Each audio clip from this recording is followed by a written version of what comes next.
हाँ जी साथियों, नमस्कार। पनोरमा के इस यूट्यूब चैनल पर आप सभी का हार्दिक स्वागत है। करंट अफेयर्स हम पढ़ रहे थे, उसका अगला जो पार्ट है वो हम लेके आए हैं। वही पीछे वाला जो पैटर्न रहेगा कि 5 तो इसमें राजस्थान के करंट अफेयर्स रहेंगे और 5 ही इंडिया वाले करंट अफेयर्स रहेंगे। अब इसमें देखना, आप पहला जो प्रश्न है आपके सामने, गांव गवाल योजना कौन सी? गांव गवाल योजना के बारे में गलत कथन है, उसको चुनना है। कौन से कथन को चुनना है? गलत कथन को चुनना है। इसका शुभारंभ है वो शिक्षा एवं पंचायती राज मंत्री मदन जी दिलावर ने किया। दूसरा स्थान इसका चेचट कोटा। प्रावधान है कि प्रति 70 गायों पर एक गांव गवाल और उसका जो वेतन है वो 10,000 रुपये प्रति वर्ष। तो इसको थोड़ा ध्यान से देखना, समझना। मदन लाल जी जो दिलावर है शिक्षा मंत्री राजस्थान के, बहुत ही अच्छे हैं। अब देखो इन्होंने क्या किया कि भाई आप गांव में क्या करो, गायें चराओ, हम आपको 10,000 रुपये देंगे। प्रति वर्ष नहीं, प्रति माह देंगे हम। कि भाई इनके साथ एक रामसरणी संत जो संप्रदाय के संत थे, इन्होंने साथ मिलकर ये जो योजना है लॉन्च की थी आपके कोटा से। अब इनमें ये बताया कि अगर कोई बंदा गांव की जो गायें हैं वो चराएगा तो उसको हम प्रति 70 गायों पर एक गांव गवाल रखेंगे। यानी अगर 140 गायें हुई तो हम 2 रख देंगे। कितने? 2 रख सकते हैं। तो इस प्रकार से उनको वेतन जो दिया जाएगा वो 10,000 रुपये प्रति वर्ष नहीं देकर प्रति माह देंगे हम। क्या देंगे? प्रति माह। यानी हर एक महीने का हम उनको 10,000 रुपये गायें चराने के वो देंगे कि आप गायें चराओ और हम आपको 10,000 रुपये दे रहे हैं। तो ये योजना थी गांव गवाल योजना। अब इसके बारे में कुछ ज़्यादा डिटेल है नहीं, इतनी सी है, तो आप इनको याद रख लेना थोड़ा सा। इन्होंने शुरू की है अभी। नेक्स्ट आपके global health and wellness festival 2026 के बारे में सही कथनों पर विचार करना है। ग्लोबल हेल्थ एंड वेलनेस जो फेस्टिवल 2026 के बारे में सही कथनों पर क्या करना है? विचार करना है। इसका जो आयोजन है वो आपके बिड़ला सभागार जयपुर में हुआ। इसका जो संस्करण है वो आपके 5वां है। थीम जो है ग्लोबल, लोकल से क्या है? ग्लोबल है। अगला इसमें सभी सही है कि भाई इसका आयोजन बिड़ला सभागार में हुआ है, फिर इसका संस्करण 5वां है और फिर थीम है लोकल से ग्लोबल। ये global health and wellness festival है, इसका आयोजन होने जा रहा है आपके बिड़ला सभागार में। नेक्स्ट कथन, पहला कथन आपको है कि JPL shooting ball premier league का आयोजन महाराष्ट्र जयसिंहपुरा में आयोजित हुआ। JPL shooting ball premier league आयोजन महाराष्ट्र के जयसिंहपुरा में आयोजित हुआ। दूसरा कथन 2 की बात करें तो दोनों वर्गों में महाराष्ट्र की टीम ही विजेता रही है। यानी बालिका और जो आपके बालक वर्ग है उन दोनों में विजेता कौन रही है? महाराष्ट्र ही रही है। कथन 3 की बात करें तो गर्ल्स टीम में राजस्थान की सिरिन ने बेस्ट शूटर का अवार्ड जीता। आपको पता करना है कि गलत कौन सा है। यहाँ पता कर लो कि केवल 1 और 2 सही है, केवल 2 और 3 सही है, केवल 1 और 3 सही है, फिर सभी सही है। तो इसमें सभी ही सही है। इस प्रकार के प्रश्न आरबीएससी पूछती है घुमा फिरा के, याद रख लेना इनको। नेक्स्ट वंदे गंगा जल संरक्षण जन अभियान के बारे में सही कथनों पर विचार करना है कि कौन सा कथन सही है। ये जो पारंपरिक जो बावड़ियां हैं, तालाब है, उनको क्या करना है? संरक्षण करना है। वर्षा जल उनको संरक्षण करना है, उनको थोड़ा बहुत सुधार करके उनमें किस प्रकार से जो जल का है वो संचय कर सकते हैं हम। बावड़ियां हैं उनको किस प्रकार से पुनरुद्धार करके हम उनको वापस जो अपने प्रारंभिक जो रूप है, पारंपरिक जो रूप है उनमें लेकर आए, ताकि जो जल है उसको संरक्षित कर सके और आने वाली पीढ़ियों के लिए हम एक अच्छा उदाहरण पेश कर सके कि भाई जल का कितना महत्व है राजस्थान में, आप सभी को पता ही है। तो इस प्रकार से वर्षा जो जल है, राजस्थान में एक कहावत ये भी है कि घी भले ही ढुल जानो लेकिन जल पानी नहीं ढूंढना चाहिए, क्योंकि पानी की जो महत्ता है वो बहुत ही अधिक है। तो ये जो आपके हैं शुरू हुआ था पिछले साल, तो इसके प्रथम चरण में राजस्थान तीसरे स्थान पर रहा है। बिल्कुल सही है। बाड़मेर व भीलवाड़ा टॉप 10 में रहे थे। इनको उत्कृष्ट कार्य हेतु पुरस्कृत भी किया गया था। टीना डाबी जो बाड़मेर कलेक्टर है उनको क्या पुरस्कार भी मिला था। इसके दूसरे चरण की शुरुआत 25 मई से की जाएगी। 25 मई से 5 जून तक। 25 मई से 5 जून तक। तो इसमें सभी सही है, याद रख लेना। एक आप प्रवासियों का, जो प्रवासी यहाँ पर राजस्थान में आकर उनके कर्म भूमि से मातृभूमि जल संरक्षण जो अभियान है वो चलाया जा रहा है। कौन सा? कर्म भूमि से मातृभूमि जल संरक्षण अभियान। ये था आपके वंदे गंगा जल संरक्षण जन अभियान। सीएम किसान सम्मान निधि योजना के बारे में कौन सा कथन है वो सही है, पता करना है कि राज्य के किसानों को कुल वार्षिक सहायता 9,000 रुपए दी जाती है। इसमें राज्य सरकार 3,000 रुपए अतिरिक्त है वो देती है। केवल वह किसान पात्र है जो पीएम किसान सम्मान निधि योजना के तहत पंजीकृत है। आवेदक राजस्थान का मूल निवासी होना चाहिए। फिर सभी सही है, इसमें एक बार फिर है वो सभी सही है कि राज्य के किसानों को कुल वार्षिक सहायता है 9,000 रुपए, यानी 6,000 रुपए आपके कौन देती है? 6,000 रुपए केंद्र के हैं, 6,000 किसके हैं? केंद्र के। 3,000 रुपए आपको राज्य सरकार अतिरिक्त देगी। क्या? राज्य। इस प्रकार से टोटल कितने हो गए?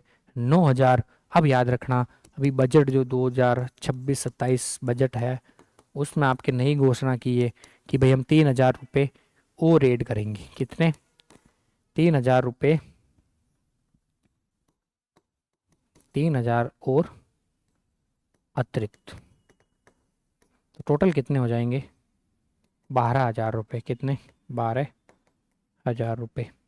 याद रखना, केवल वे किसान ही इसमें पात्र है जो पहले पीएम किसान सम्मान निधि योजना के तहत लाभान्वित हो रहे हैं या फिर पंजीकृत है। आवेदन है वो राजस्थान का मूल निवासी होना चाहिए। ऐसा नहीं है कि बाहर से आया, राजस्थान में रहा, 5 साल के बाद राजस्थान की जो नागरिकता है वो ले ली और फिर आप राजस्थान के मूल निवासी बन गए। ऐसा नहीं है। मूल तौर पे क्या होना चाहिए? मूल तौर पे उनकी जमीन पूर्वज यहीं से हो, वो आपके होना चाहिए। तो इसमें सभी सही है। अटल, ये आपके इंडिया जीके का है। अटल पेंशन योजना जिसकी शुरुआत आपके 9 मई 2015 से हुई। शुरुआत कब हुई है? 9 मई 2015 से हुई है। इसके बारे में आपको सही कथन चुनना है कि कौन सा सही है। अवधि है वो आपके 2030-31 तक, यानी असंगठित क्षेत्र में कामगारों के हेतु योजना चलाई जा रही है। किसके लिए? असंगठित क्षेत्रों में कामगारों के लिए ये योजना चलाई जा रही है। इसकी जो अवधि बढ़ा के कितनी कर दी है? 2030-31 कर दी है। पात्रता क्या होनी चाहिए? पात्रता इसमें 18 से 40 वर्ष होनी चाहिए। कितनी? 18 से 40 वर्ष। इसमें अब तक 6.67 करोड़ लोग जुड़ चुके हैं। 6.67 करोड़ लोग है वो जुड़ चुके हैं, जिसमें से 48% क्या है? महिलाएं हैं। कितनी? 48%। आयकर दाताओं को इसमें इस योजना में शामिल नहीं किया गया है, यानी अगर कोई टैक्स पे कर रहा है तो उसको इस योजना में शामिल नहीं किया है। यानी अगर आप 60 साल के हो गए, 60 साल प्लस होने के बाद आपको 5,000 तक की पेंशन दी जाएगी। कितनी? 5,000 तक की पेंशन, यानी 1,000 से लेकर 2,000, 3,000, 4,000, 5,000, उस हिसाब से आपको पेंशन दी जाएगी। जब आप बुढ़े हो जाओगे, आराम से बैठे बैठे खाना, तो ये आपके कितने? 60 साल प्लस होने के बाद। वर्तमान में इसकी उम्र जो रखी गई है आपके, कि भी इतने तक आपको क्या करना है? बीमा करवाना है, आपको रुपए देने हैं सरकार को 18 से 40 वर्ष तक की उम्र में। तो ये थी अटल पेंशन योजना के बारे में। इसमें आयकर दाता शामिल नहीं है।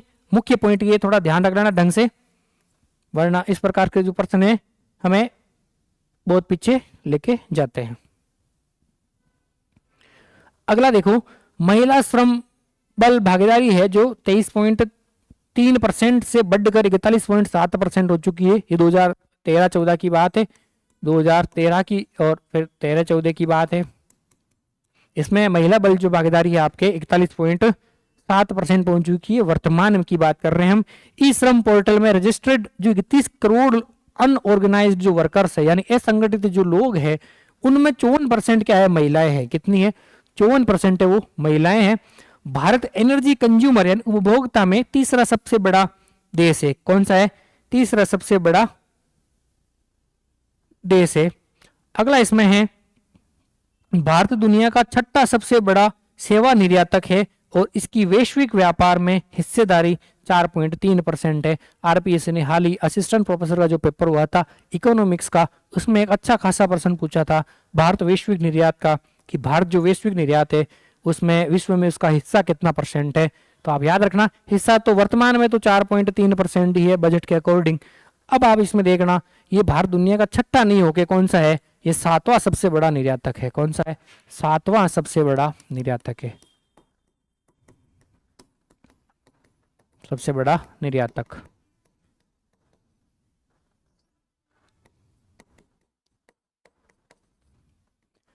तो गलत कौन सा हो जाएगा इसमें? ये हर एक क्वेश्चन में एक माइनर मिस्टेक होती है, माइनर मिस्टेक आप एक जो प्रश्न है उसको थोड़ा ढंग से पढ़ना, पढ़ के उसके बाद ही आंसर देना, वरना इस प्रकार से छोटी छोटी जो गलतियां हैं वो बहुत भारी और महंगी पड़ जाती है। अगला आप इसमें देखना 8वां जो प्रश्न है, भारत व इजराइल, ईरान नहीं है, ईरान में हाल ही में जो हमले हुए हैं वो बहुत ही मानवता के लिए काफी हद तक खतरनाक है, और वहां के जो लोग हैं किस प्रकार से मर रहे हैं, जो त्रासदी मचाई जा रही है वो वास्तव में ही बहुत ही घातक है। पहला जो है आपके मोदी इजराइल की संसद नेशेट को संबोधित करने वाले भारत के पहले पीएम हैं। इजरायली संसद को नेसेट बोला जाता है। मोदी को इजराइल संसद का सर्वोच्च सम्मान speaker of the Knesset medal है वो दिया गया है। अगला है मोदी की इजराइल की दूसरी यात्रा है। फिर रक्षा के क्षेत्र में इजराइल भारत का दूसरा सबसे बड़ा पार्टनर है। तो यहाँ पर दूसरा नहीं होके कौन सा हो जाएगा? तीसरा पार्टनर होगा। कौन सा? तीसरा पार्टनर, पहला रूस और उसके बाद आपके अमेरिका और फिर ये इजराइल है। ठीक है, अब इसमें सारे सही है, आपके सिर्फ ये गलत है, तो याद रख लेना इसको। भारत ने किस देश के साथ मिलकर एआई पार्टनरशिप हेतु सीटेक फ्रेमवर्क वो लॉन्च किया है? एआई सम्मेलन हाल ही में भारत में नई दिल्ली में भारत मंडप में आयोजित हुआ था। 50+ उसमें सत्र थे। मैंने आपको एआई के बारे में सारी डिटेल है वो बता दी है पीछे, आराम से उसको एक बार देख लेना। बार बार वापस बताने से आपका ही समय खराब होगा, उसमें कुछ है नहीं। बाकी आप याद रखना सर्वे भवन्तु जो एक सर्वे बंधु सुखिन सर्वे संतु निरामया, इस प्रकार से क्या था कि सर्वजन हिताय सर्वजन सुखाय की जो एक थीम थी उसके तहत आपको एआई जो सम्मेलन हुआ आयोजित हुआ था आपके नई दिल्ली में। इसमें आपके स्पेन, स्वीडन, नीदरलैंड, ऑस्ट्रेलिया कौन है इसमें? आपके स्वीडन के साथ है वो सीटेक समझौता किया है भारत ने। याद रखना जो नीदरलैंड है उसके साथ आपकी तो जल समझौता हुआ है, जल समझौता, और साथ ही साथ एक हाइड्रोजन है वो समझौता हुआ है।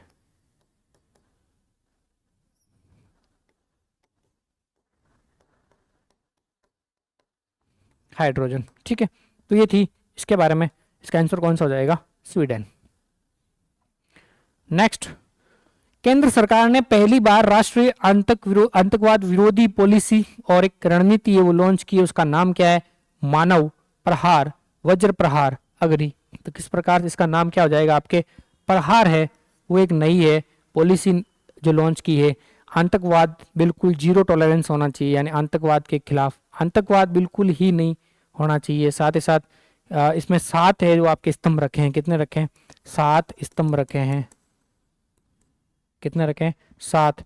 कि आतंकवाद का जो खात्मा है, आतंकवाद तो बिल्कुल जो आपके घटना होने वाली आतंकवादी घटना उसको पहले ही रोकना है कि किस प्रकार से रोकना है। मानवता जो साथ ही साथ जो समाज का सहयोग है वो किस प्रकार से इसमें रहेगा, किस प्रकार से आपके जो सेना की जो एजेंसियां हैं, देश में जो एजेंसियां हैं उसको बढ़ावा दिया जाए। तो इस प्रकार से जो 7 स्तंभ है वो हम एक बार थोड़ा देख लेते हैं कि कौन कौन से हैं। सबसे पहले है आतंकवादी हमलों को पहले ही रोकना। क्या है? पहला है आतंकवादी हमलों को पहले ही रोकना। आतंकवादी हमलों को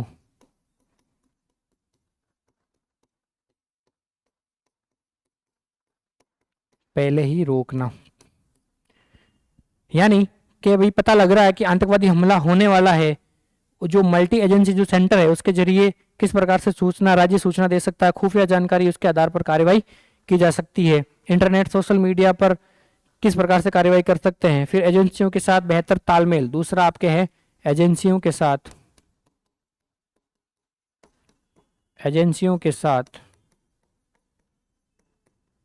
बेहतर तालमेल।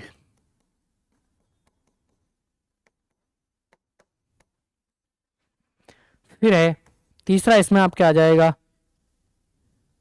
कि एजेंसियों की क्या करनी है? क्षमता बढ़ानी है। एजेंसियों की क्षमता बढ़ानी है।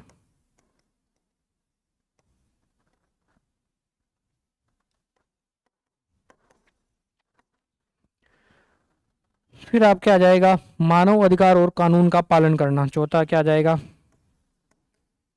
मानवाधिकार वे कानून का पालन। और पांचवा आपके आ जाएगा इसमें कट्टरपंथ को रोकने पर जोर।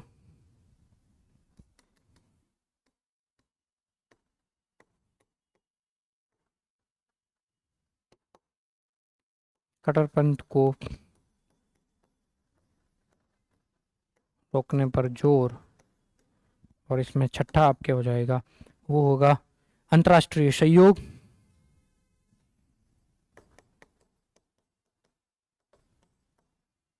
अंतर्राष्ट्रीय सहयोग।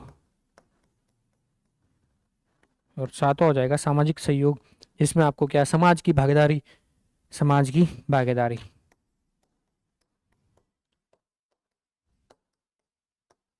समाज की भागीदारी यानी जो प्रहार है, इसमें 7 आपके स्तंभ रखे हैं। सबसे पहले आतंकवादी हमलों को पहले ही रोकना है कि भी होने ही नहीं देना है। आपके किसी भी प्रकार से पता चलो वो आपको रोकना है। एजेंसियों के साथ बेहतर तालमेल जो है वो बढ़ाना है। फिर एजेंसियों की क्षमता बढ़ानी है। मानवाधिकार वो कानूनों का उनका पालन भी करना है। और आपके कट्टरपंथ को रोकना भी है। और अंतर्राष्ट्रीय सहयोग को भी बढ़ावा देना है। साथ ही साथ समाज की वो भागीदारी बढ़ानी है। तो ये थी प्रहार नीति यानी जीरो टॉलरेंस पे आधारित है। आतंकवाद जीरो टॉलरेंस। आतंकवाद पर जीरो टॉलरेंस। टॉलरेंस, ठीक है। तो ये थी प्रहार, इसको थोड़ा याद रख लेना। हाँ, तो ये थे आपके आज के 10 पर्सन। फिर हम अगला यही पैटर्न रहेगा, 5 राजस्थान के और 5 इंडिया के। तब तक के लिए थैंक यू।